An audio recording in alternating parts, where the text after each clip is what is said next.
right, my name is Matthew Baniver. I'm the owner of Bards Clothing. My name is Melissa Otto. I'm the owner of Demelis Atelier. And this is The Fabric of America. So, Melissa, how did we get here? What is this? Okay, so I thought for our first episode, it would be really fun if we kind of told each other stories. Okay. So instead of me talking about me, I want you to say your things about me, and I'm going to say my stuff about you. All right. So I will happily go first if you, because I know I just sprung that on you. Yeah. I was ideating on this. Yes. You're doing a lot of research on Yes, me? all the things. Okay. Not enough, because I still have a couple of questions about you. Yeah, no, same. Okay, so Matt and we're going to go back in time. Matt and I go way back to the teenage years, and we met on a mission trip to Kentucky. We went to Boonville, Kentucky. I don't even remember how many times we went. At least 3 or 4. We were on the same trip together. Probably. I became like an adult on this trip at one point and was like driving the cars, and you were still, I think, a kid on the trip. Yeah. And so we would go down and we would like build whatever people needed. We would do like wheelchair ramps, additions, fixing tin roofs, like all the things. We were sleeping on dump truck garage floors on air mattresses, eating like frozen pre-made food, all the things. Like we were just in the most unglamorous time, which was great. It was a very humbling experience, and being able to do something and to give. And so that was where we kind of like met at first, had many, many, many years apart, but we were in the Facebook stage of life and connected on Facebook and just kind of like saw each other here and there. And I remember you going and working for Men's Warehouse first, right? That was your first, Joseph Banks, I'm sorry. Yeah. Joseph A. Banks. And I remember seeing you and be like, oh, like there's Matt working in menswear, like doing his thing. And I remember as time would go on, I remember you doing like those pictures or videos, like stuff about like how to put things together. I remember watching something about like pocket squares and not coordinating ties to pocket squares and stuff like that, like little mini memories that would stick out. And then as time continued, then you got into your next place, a little higher end establishment. And I remember like your look really like refining at that point. And as a person who was into fashion, just watching you and going, oh, okay, like look at him go. Okay, that's pretty cool. Yeah. And time goes on. And then I see right around COVID, Bards.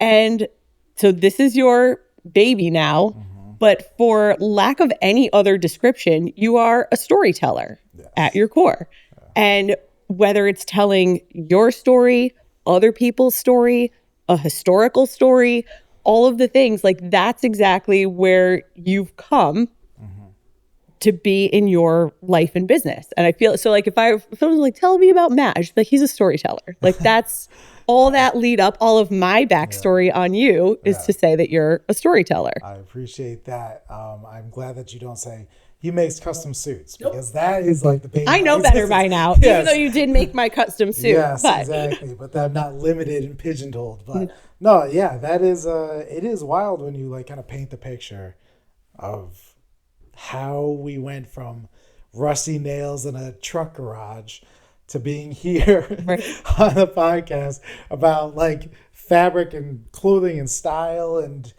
I mean, almost 20 years, like that's literally. Yeah. That's wild. Wow. Yeah. Melissa and I met on that Kentucky trip. And I remember you came in with your then boyfriend. And I was just like, who are these people? Because I think I had gone like 1 or 2 years. You went, then didn't go. Then I went. Then you came back. Yep. So on this trip, it's like the people all kind of are familiar with each other. So I saw you like fitting in with like some of the people who had gone before. And I was like, oh, so clearly like she's a cool person, like people know her. There was history there. Yeah, there was history. I was like, all right, cool, so this is somebody to know. And then we actually worked together on a work site. I remember this. Yes. And I remember this because it was one of the only rooms I ever worked on. So it's a group of like 60 people. There's 11 or 12 work sites, and you sign up for different work sites. You could go the whole trip and not work with somebody and not talk to somebody. Well, you should talk to them. But so you and I were on a work site one day, and I remember your then boyfriend was trying to hammer, like the roof came over where he needed to hammer, and he had about this much room to hammer, and it was like driving him nuts. And you were like calm down, like just relax. And I remember like being down, like watching this, and just like, wow, that's like really nice. You're like calming him down. Like that has stuck with me 20 years later. I don't remember that at all. So that's amazing. You just being like, hey, just like, come on, like be in the moment. Yeah, exactly. And I was just like, wow, I wish like more people did that. Just like kind of like with all this stuff going on, we're on a tin roof. There's all this stuff going on. Like, hey, just take a moment. Just, I remember that. Like the sun reflecting off of a tin roof is not a fun place. Yeah, they tell you like don't stay up on the tin roof for more than like 20 minutes, and we'd be up there for like an hour or something. But gotta get it done. We didn't care. We were unstoppable at that point. So we so we did the Kentucky trip, and then same thing. Like I'm a huge proponent of social media. Like I love it. We will get into that in future episodes for sure. Absolutely. And I love the connectivity that it enables. I mean, for all intents and purposes, there's no reason that we would have like stayed in touch at all. Like, correct. But yeah, same thing. Like I saw you doing all these different things. And then I remember there was this phase where you were like super into like health and fitness and working out, and you posted some kind of transformation something, and I remember on my personal Instagram I reshared it. You did I put it on my grid, like my main page. Cool. And I remember my sister was like, you still talk to her? And I was like, you're like, actually, no, I just like, do weird really. I just support her. Like, I don't know what she's doing. Look at her. She's like ripped now. So I remember like, when you were going through all that like workout phase, I was like very like watching this happen. I was like, oh, so like she is like a badass, like the certified badass.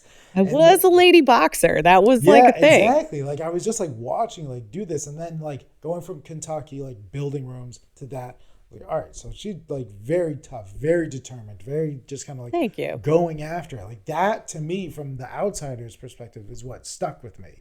And then seeing, okay, now it's like getting into the fashion part of it, and that's when I was, working at a small boutique. And before then I had only worked at corporate retail. And so I didn't really care about anything else. Like I was in the business of selling a product. It was arbitrary that it was clothing.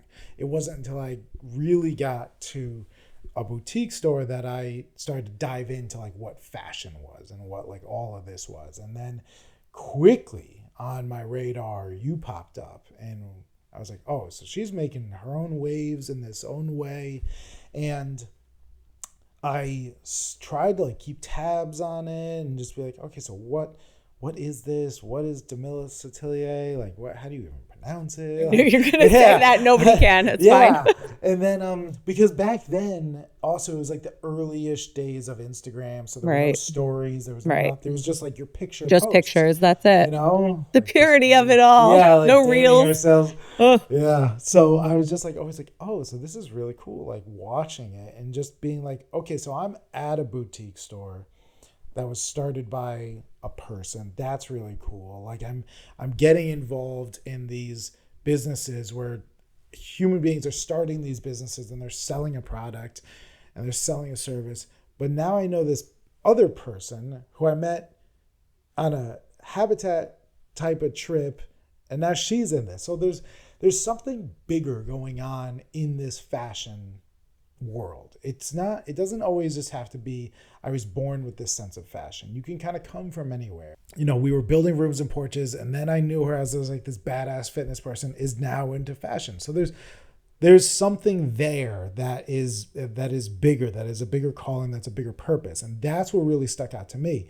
And I was watching it because I don't have any type of background in fashion at all. Like never. That's right. People wouldn't know that about you. Yeah, I've never, like, I remember I went to Marist and a couple of my friends were fashion majors and I was a history major, and I was looking at them. I was like talking to one of my best friends, and she was a fashion merchandise major, and then I had two other friends who were design majors, and I was like, fashion? Like, you can get a job in fashion? And they're like, yeah, you do. I was like, what? And this is, I don't know, 15 years ago or something, 14 years ago. So I just like, it was so far removed from me to like work in, I didn't even know what working in fashion meant. To work in fashion. Like, and then you wound up working in exactly. fashion. And then I got into it and I was like, oh, so there's different layers. And then just seeing like that grit and determination from you really started to show me what can be in fashion, what can be in style. It doesn't need to be, I just know how to match my shirt and my shoes and my this and my that.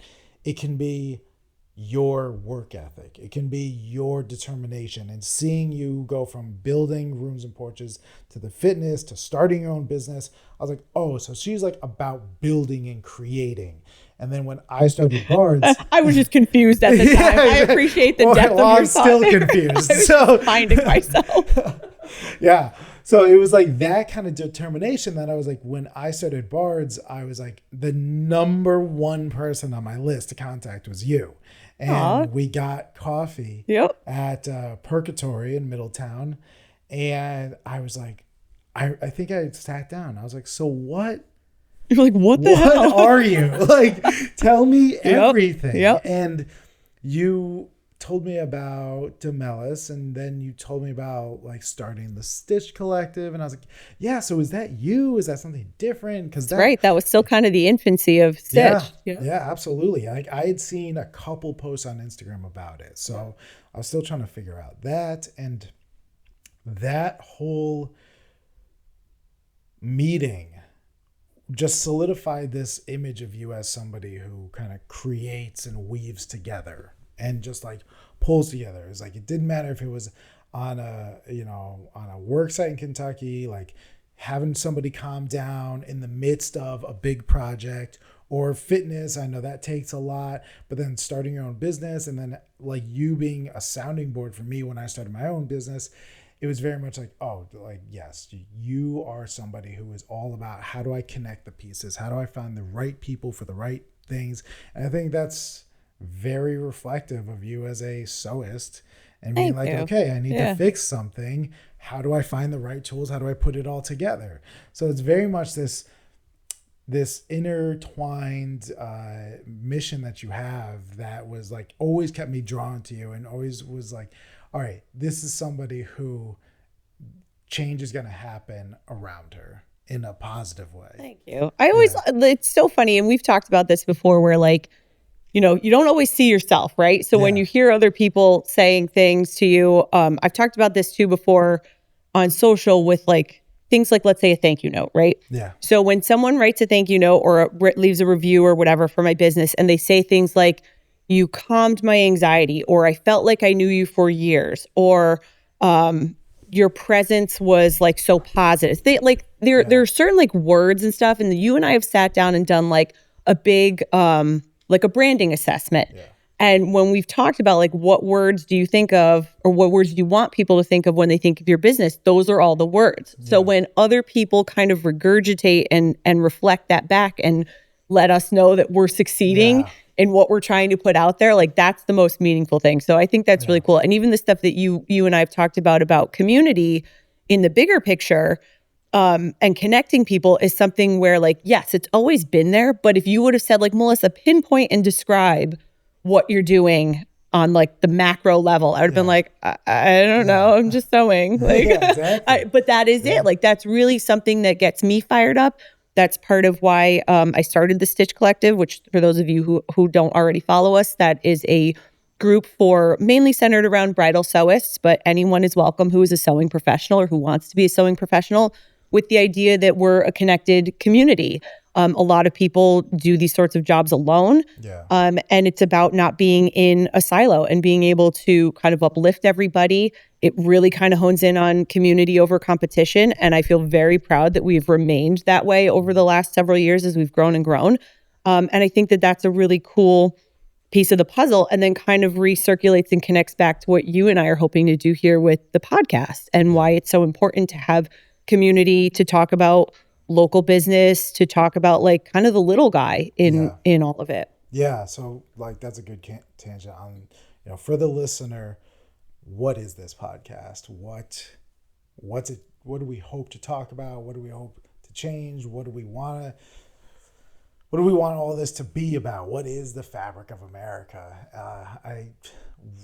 I've been talking about making a podcast for Bards for pretty much since I started it, and it never happened. And it just was sitting there. And then a couple months ago, this idea started to percolate about, well, as much as I like to sit and talk, there's somebody else who loves... Someone who will make your ears bleed even more, and that's this guy right here. Exactly. I was like, there's somebody else who will make it that much better. And, very nice. Yes. And I was like, I think that talking to Melissa would be so great. So I walked into your studio and was like, I've got a crazy idea. Or like kick the door down. Yeah, basically. Like kick the door. Halt, stop everything. Flip tables. Said, listen, I've got an idea. We should start a podcast. And you just, hands down, you son of a bitch, I'm in.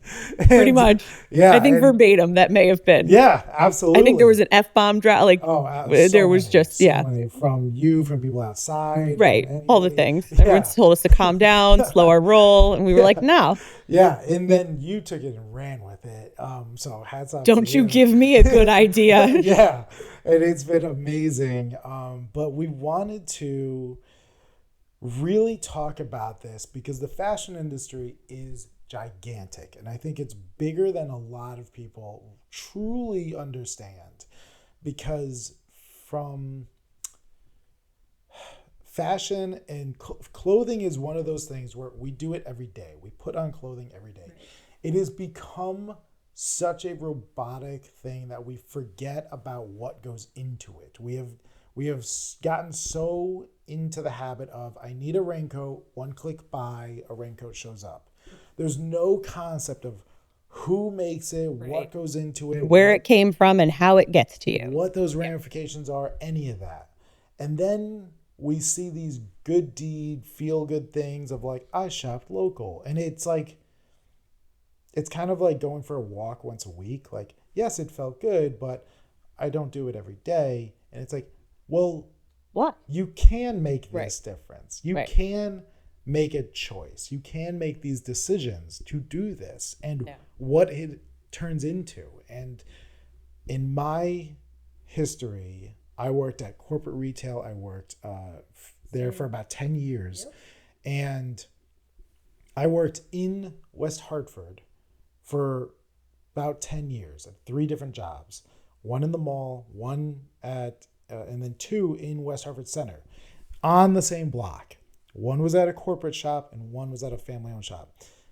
On the same block, each one about the same length of time, and the world of difference. Wild, isn't it? Is unbelievable. Yep. So when I was at Joseph A. Bank, I was like, I don't care about anybody or anything. Like, just come in, buy one, get 15 free, get your free guinea pig, whatever else sales it was. Free guinea pig. We used to do that. Have a toaster. Yeah, exactly.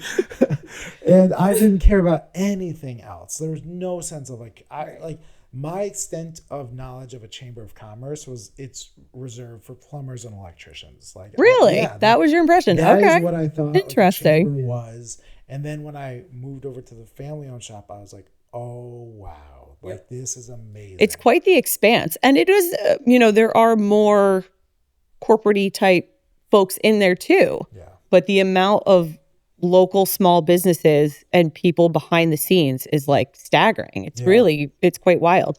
I was going to say something with what you were talking about when people there are people that don't realize how big the monster of fashion is, or the fashion industry. But I think now, especially in the age of like, we're in an information age, we're in a social age, you know, especially bad information spreads like wildfire, or negative information, things for people to be, you know, aghast at. I feel like the totality of the fashion industry is becoming more and more known. But I think part of that coin is that then people feel helpless. They feel like, how can I stop an Amazon? How can I stop a fast fashion brand? I can't make an impact. I can't make a difference. And so then they just kind of toss their hands up and go, well, you know, screw it. I'm going to shop at Amazon anyway. You know what I mean? Or I'm going to go to the, you know, the chain stores and do this and that. And they kind of plan their shopping with, or don't plan their shopping, I should say, with like reckless abandon, and not realizing that every little decision that you make really does have an impact. And I'm going to say it. I was hoping it would come up, some sort of comparison, but whether it's dressing or whether it's how you shop or where you choose to buy your groceries, like whatever, it literally is that scene from The Devil Wears Prada. Like every single little bit of that decision is kind of like handed to you from someone up at the top. Absolutely. And you think you have a choice in the matter, but sometimes you don't. And so I find that element of it interesting. But then again, to flip it to the other side of that coin is when you stop and you assess what you're doing at every little, like you woke up this morning, you chose to put on whatever like little socks you put on, whatever shoes, the outfit, the whole thing. For me, it's like, what am I putting on for my, like every single solitary little thing was a choice. Even if you make the choice to be super casual about it, or make no extra choices or decisions or no accessories or no whatever, every single little bit of minutia of that was a choice and a process. Yeah, absolutely. So it's the same thing that goes into the rest of your bigger buying habits and the rest of how you kind of see the outlook of shopping small. Yes. Yeah, no, that is definitely like one of the biggest points that I try to get across to people, is that it all comes down to choices. It all comes down to, I really need to make the right choice. And one of the things that we do every single day is put on clothing. Like it, above all else, we get up and we get dressed. So there's a naval officer who wrote this amazing book who, it was about like self-motivation, and it was make your bed first thing in the morning. Okay. Make your bed. You know, if you want self-esteem, do esteemable acts. And he was talking about, you know, if you get up, accomplish a task, make your bed. You've done that. Now what's the next task you're going to do? And I think that's great.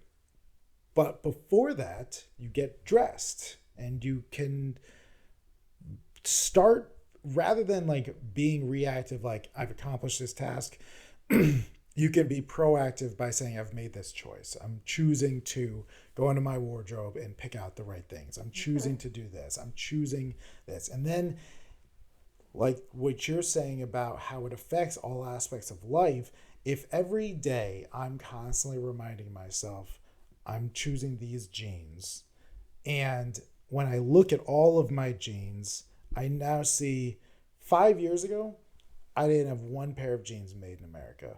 Today, I've got about 8 or 9 pairs of pants made in America. A couple jeans, a couple khakis, whatever. And so when I open my drawer and I see all those, I'm like, these are years of decisions made here. These are small choices that I've made. And every single day, it's not like a conscious decision. Like when I'm pulling out this pair of pants, I'm like, oh yes, this is my right choice jean made in America. It's not this epic, huge thing. But when I pull it out, I'm like, this does say something about me. And you're putting something out there by choosing that particular pant. Yeah, and somebody says like, hey, nice jeans. And I can be like, oh, thanks. They're actually made in Nashville with denim made in Nashville. And it can be this whole story rather than like, hey, nice jeans. Thanks, they were on sale. Can you ever not tell the story when someone gives you a compliment? Never. I'm like, stop and sit down. I can't help myself. I can't help myself. I'm like, thanks, I thrifted it. I got it from whatever vintage store. I can't. Yes, and my friend made it. Like I lose my mind. The concept is like why Bards became your style tells a story, because you can use this as a beacon to tell other people's stories also. like when I talk about this was made in Brooklyn by my designer and pattern maker that I use. And I'm like, yeah, he's emigrated here from Mexico. He's this great guy. And he actually made the outfit for Kamala Harris on her inauguration. Like, No it's this, way. yeah, yeah. Oh, that's really cool. Yeah, exactly. See, that's a story I Look haven't at heard that. from you yet. See, everything's a Amazing. story. Like, you can use your clothing, because we all wear clothing, to feel connected to somebody. And even something as small as, I've seen people, like, for me, everything is about made in America, but for some people, they love getting things like made in Italy, and they're like, well, I love it because, my parents are from Italy, and we have a Right. house in Lake Como, and we go Something and visit. personal for Yeah, and them. I'm like, Yep. well, still, Yep. that's something that's Yeah. connective. But these decisions that before I even leave the house, I'm putting on clothing all made in America, and it's getting to the point now where I'm like, I need to replace all my socks, and I'm slowly one at a time, like just a pair here and a pair there, and my underwear and like shoes and like every little thing. It's not, I'm not going and doing big like hauls, because that's the big thing on TikTok, Right. where I'm like, here's my 50 new pants. It's like, what's the right decision? And then when I leave, I'm not like, oh, gotta go get to Starbucks. I'm like, let me find a local coffee shop. Let me find, if I need food at like a restaurant, let me just look for a family-owned spot. It's just those decisions you get in the habit. It's the same thing with people who like are healthy, and they make the decisions to, I'm choosing not to eat this Rice Krispie treat, and I'm choosing to eat a salad. I'm choosing to do this. Right. It's all choices. But clothing is one thing. Like, you could get away with not going to the gym today. You could get away with eating nothing but garbage. But you can't get away with being naked in public. Yes, you cannot get away. So it's like, this is something where every single day you have you have to put something on your body. So you can train your mind to be like, yes, I'm making that right next decision. So when I was working in West Harvard Center, I loved that I got to know the people behind the business. It made all the difference. And then when I started to really kind of open myself up to this, it became, oh, you mean every time I travel, I can walk into a small business and I can get to know them and who the they actual were. person. It made traveling a better experience. It made shopping a better experience. It made gift giving a better experience. Like, when I gave gifts, I'd be like, before you open it, just so you know, I was at this place and the people did this and they did this, and it was like more the experience was like the gift. And I like, rather than just like, it was on sale. Right. Thought you'd like it. It's the storytelling behind it, right? Absolutely. It's so funny what a difference that like becoming conscious of this stuff makes. So I will tell you, I am the person who, like, 10 years ago or whatever, you would be like, oh, I like your shoes. I'd be like, thanks, they were $1. Like, I would be so excited, or I got them on Amazon or whatever. Like, I love the price brag, right? Like a lot of people do. And I've had a lot of like thoughtful moments lately of like, where does that come from? Like, what about that is so like rewarding? Or like, what is it that we're like, that's like lighting up our brains about it? And I don't know if it's because we feel like we stuck it to the man, or if it just became like, growing up, maybe we didn't, like, I had a very positive and fruitful upbringing and didn't really want for much, but it was always like a little bit of that consciousness of like price on certain things. And so I don't know if that's part of it, like probably a combination of everything. But since really knowing you actually and talking to you more about it and becoming more aware of all these decisions that I make on a daily basis and trying to have items, whether it's clothing or beyond clothing, that last. Yeah. That's become a big thing for me as I've been getting older, as I've been just finding like stability in my life. It's not like I want to go to Marshall's and buy a bunch of shirts for a couple dollars and they're all made out of polyester and they all have a big fat stitch and they all come apart in a year and all the things. I would rather spend more money on one nice thing. I would love to know a backstory of where it came from, and I want to treat it well and I want it to last. Yeah. It is such a game changer mentally when you start to think that way. And it doesn't happen overnight because we're all not like money bags, right? You can't just all of a sudden be like, I want to spend an exorbitant amount of money. Because let's keep it real, buying local and shopping for things that are of better quality is a big cost difference. And it's not readily available for everyone to just flip a switch and make that change. So it happens over time. Yeah, definitely. And oh my God, there's so many things. Which avenue shall we go down first?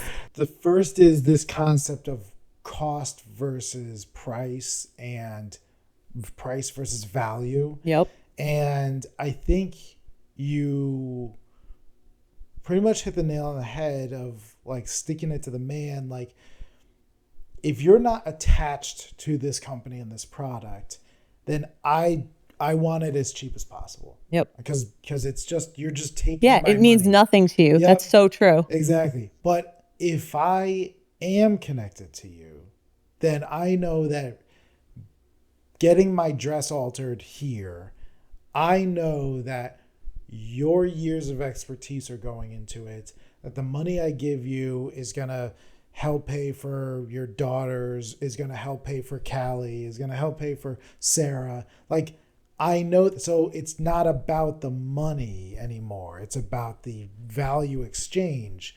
And I study sales like it's another language. Like, I really dive into what it all means. And there's this one guy, Grant Cardone, who talks about what is a transaction and how can you make a meaningful transaction. And he says, like, think about it. How do we make money? We make money by giving up time of our lives at a job. Very true. And the fact that you have something that I want more than this money is a powerful exchange between two people. That's really wild. Wow. Yeah. All right, I'm gonna have to get this book. Yeah, absolutely. And like, I remember hearing that and just being like, it's an exchange of what's important.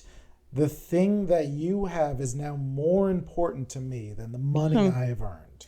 That's so funny. I have to tell you a quick side tangent story. I was talking to my operations manager, Sarah. This was, months ago at this point.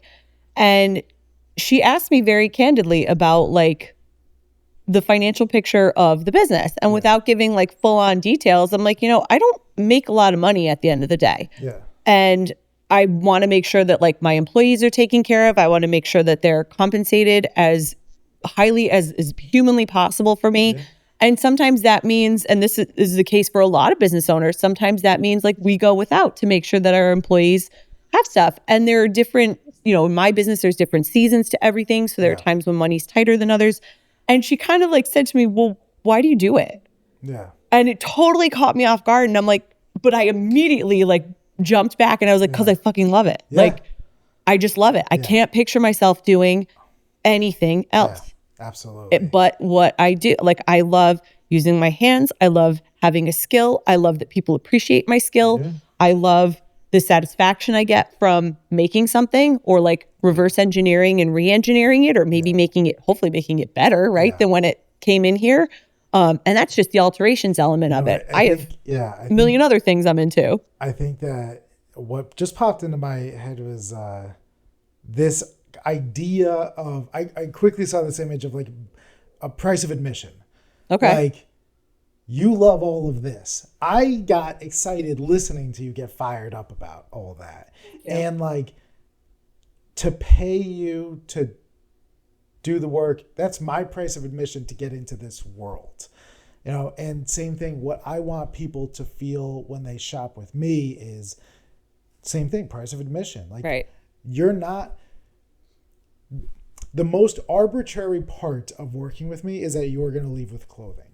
Right. The bigger picture is that I'm going to learn your story. You're going to learn about mine. You're going to learn about the factories I work with. You're going to learn about where all the all the cloth comes from. You're going to learn about all of this. We're going to have this very large relationship. And then after 6-8 weeks, you're going to walk out of the door with some new clothing. And they're not buying this garment, whatever it is. They're buying the experience with they're you. buying the experience. That's it's the so price correct. of admission. It's that. I know that there were studies done recently on this. I can't cite them. I can't tell you where they were, but this was something I was talking actually to one of our fellow bridal shop boutique owners about how since like 2020 and pandemic, there has been this huge shift away from this, like that superficial transactional type of idea of sales and everything becoming experiential, Yes. especially for like when shopping with the next generation.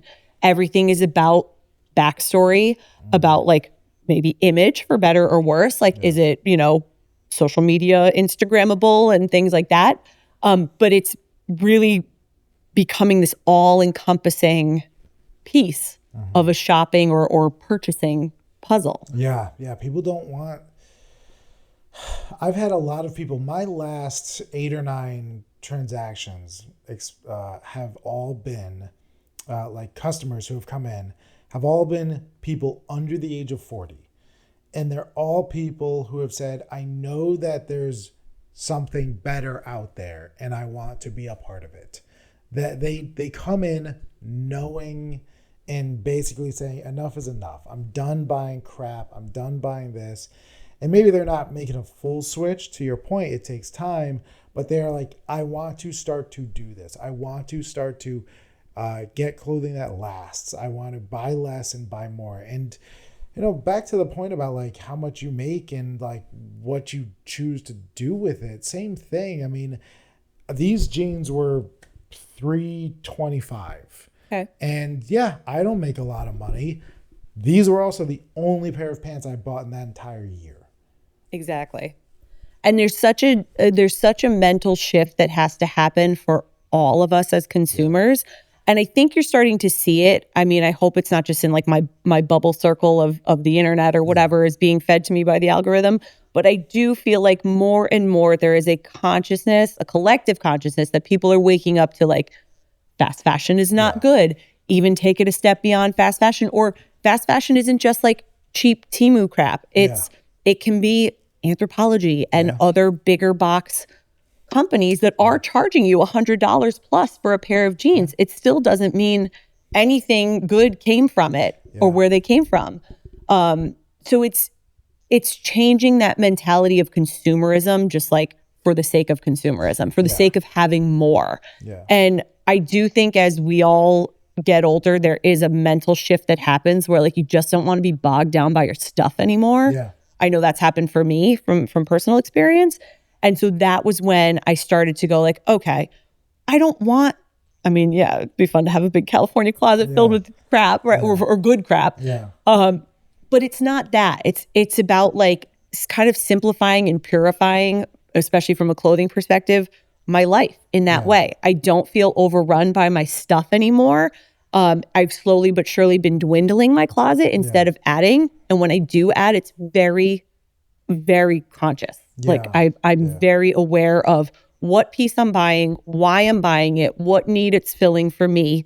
And then you have definitely made me feel this way in terms of, I know, right? In terms of how I get dressed in the morning is like, if I don't love it, like it's probably not staying in my closet for very long. Absolutely. I have to feel really, really freaking good when I'm putting that piece on, even if it's a pair of sweatpants. Oh, absolutely. Yeah.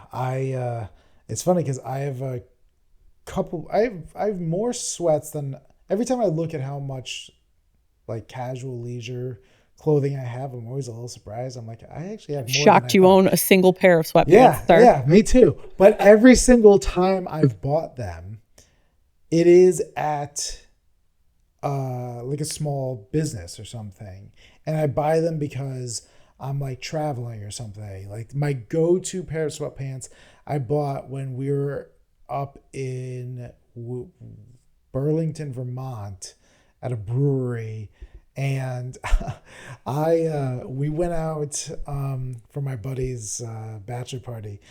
We decided to go on a brewery tour, and we rented like a van, and they took us around to all these different breweries.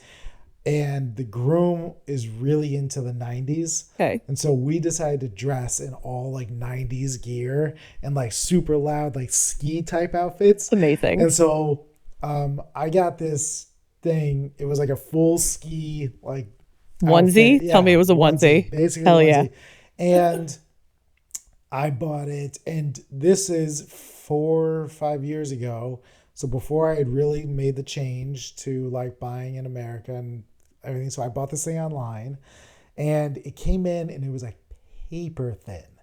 And Ugh. I wore it in February in Burlington, Vermont to all these breweries. I was so cold. I was basically like naked outside. And so the final stop, they drop us at this brewery, and I'm like dying. I'm so cold. And so I go and I get the merchandise and I buy it, and I buy these a sweatshirt and sweatpants. And I wear them every day, 5 years later. And I always think about it, and I'm like, well, that was awesome. We were at these breweries, which are mostly local businesses. I was with like a bunch of friends, and I bought it. And now every time I wear it, the groom who sees it is always like psyched. Hey, that's the thing. Yeah, that's what you got of me. Yep. And so it's like, wow, like that story probably wouldn't be as meaningful if I was like, yeah, we quickly made a stop at Target and I ran in. Right. You wouldn't think twice about those sweats ever again. Yeah, and you wouldn't exactly. think twice about when they shit the bed and you have to get rid of them. Yeah, right. I'd probably, they probably wouldn't have even last this long. Yeah. But they're still kicking, and I wear them every day, and I'm so psyched about them, and they mean something to me.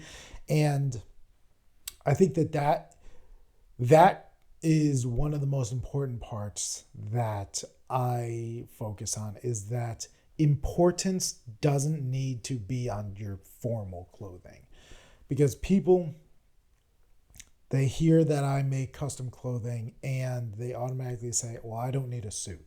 Like, well, every time. Yep. I'm like, you don't, it's not not about the suit. that. It's not about the suit. It's about making clothing. Even though we're for sitting here wearing suit jackets. Yes. And cool. Well, you're not wearing a suit jacket, I'm wearing but a I am. safari coat, and like, this is the first button on this shirt. It doesn't even button all the way up. So it's Right. like not about wearing a tie. And it's just like, how do you make clothing for your lifestyle? And the most common shirt that I make for people is a flannel shirt, because I have found that people, once they start to realize, oh, you mean in my casual life I can still have clothing that fits? Have nice things, right? Like, why Yep. why is looking good reserved for your job? Yeah, or for formality in Yeah. some Why form or can't fashion. you look good casually? Because those are usually the times where you're around the people you care about, when you're out to dinner with your friends, when you're with your family. Like, Yep.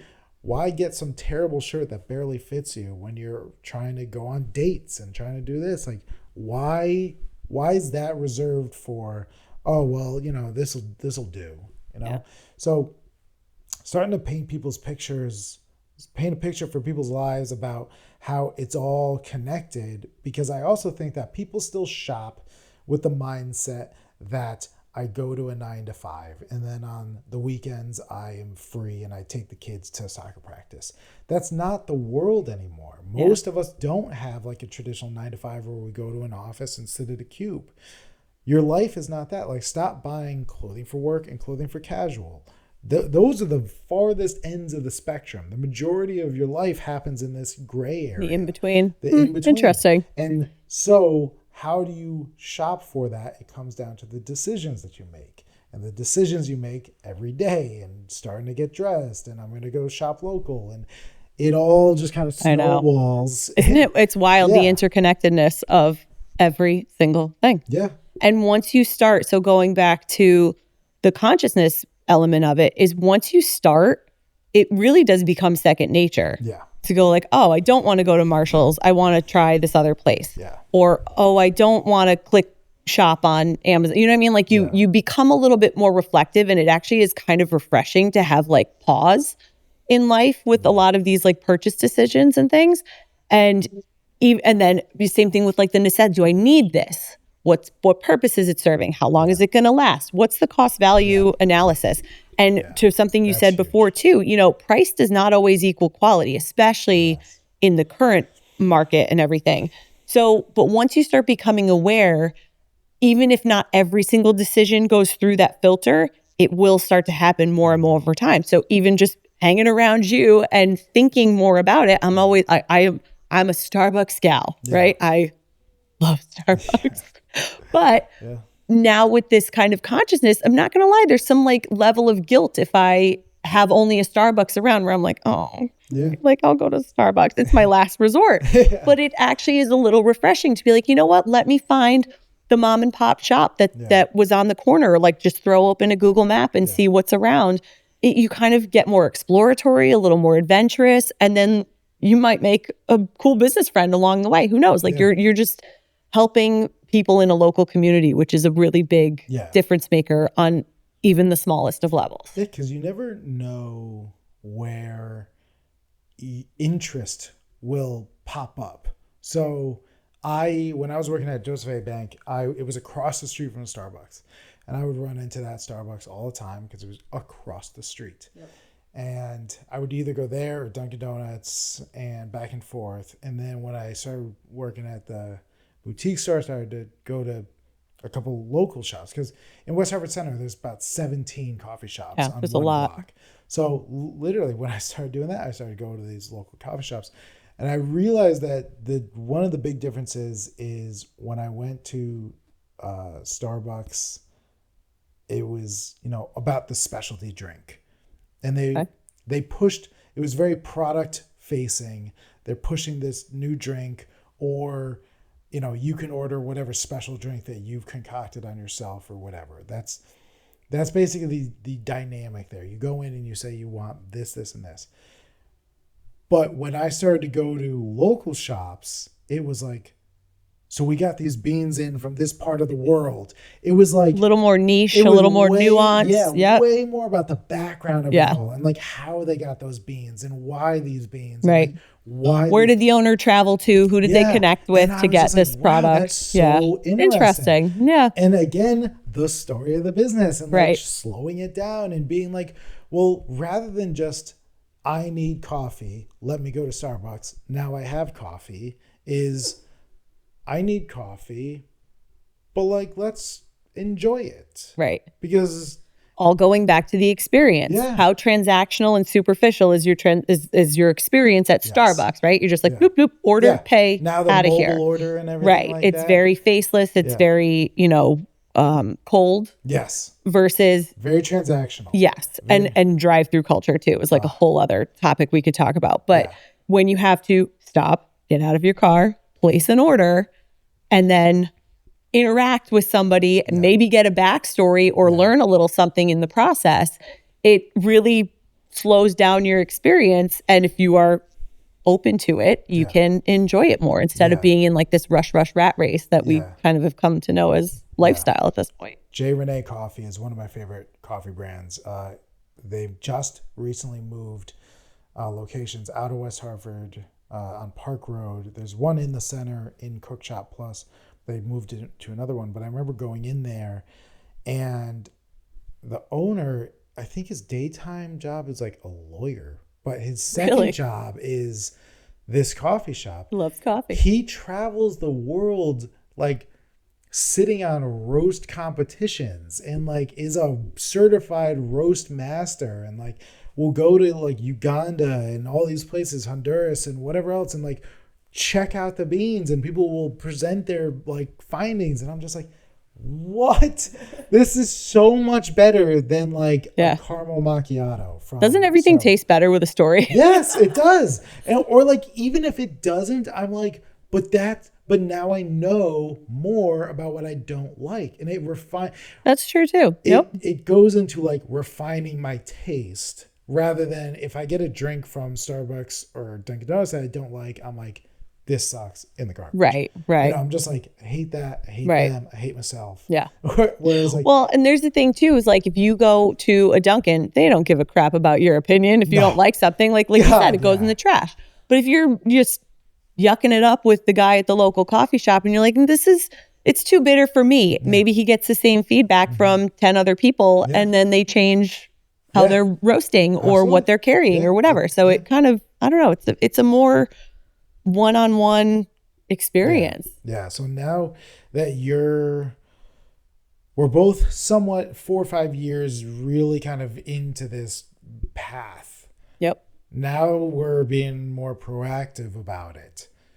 What do you want people to feel? Like, I love that you brought this up, that when you get dressed or make a decision, like, I pop in your head. Yep. Like, I love that. I hear it all the time. Yeah, weirdo. I'm like, yes, I'm think sure about you me hear when it you all get the dressed. time. Yeah. But like people hear Matt scolding them in the background. Exactly. Yeah. If people are gonna see me, they usually say, I thought about you when I put this outfit on, because I'm thinking, is he gonna be okay with this or something? I'm like, honestly, I love it because it's not coming from a place of like I'm the devil wears Prada, like I'm gonna judge you. Right. It's more like, can I celebrate you? I mean, we'll joke that that you're going to judge us. Yes, that's fine. But people are like psyched to be like, they see me and they're like, oh, I thrifted this, you know? And I'm like, that's amazing. I'm so happy to make that effect on the world and like make that like a choice. And I mean, I can't tell you the amount of people that say like, God damn it, you've ruined shopping for me. Like, and I'm like, just you've ruined shopping for me for sure. I'm like, for good. Sure. In the like, best of ways. Yes. And with this podcast, with like just our discussions and we're going to try to have guests on and everything. That, I think that what I really want is, just to slow it down.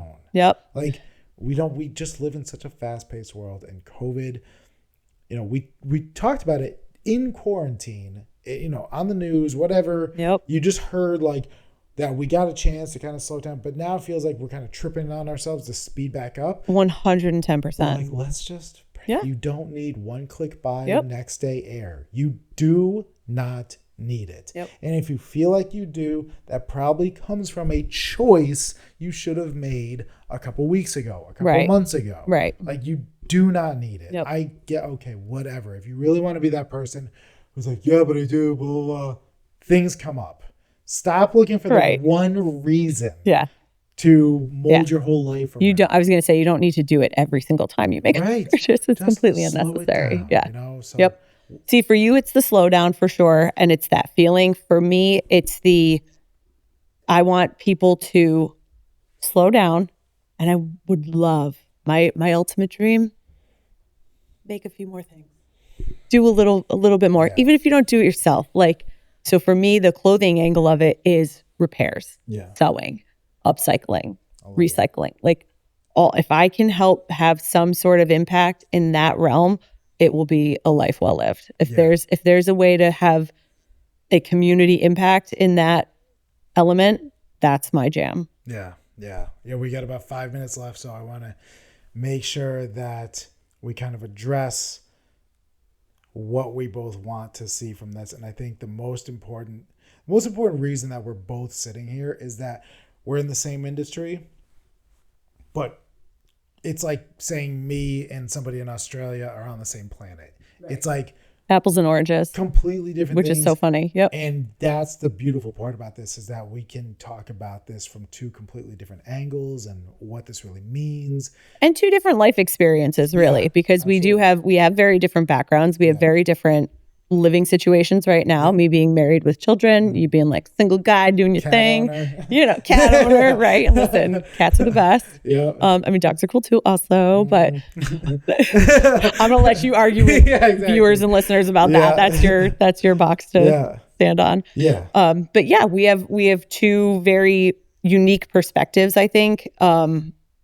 I'll be surprised and intrigued by what you and I don't agree on. Yeah. I'm ready for some civil discord. Yeah. Watch out, tables. You shall be flipped.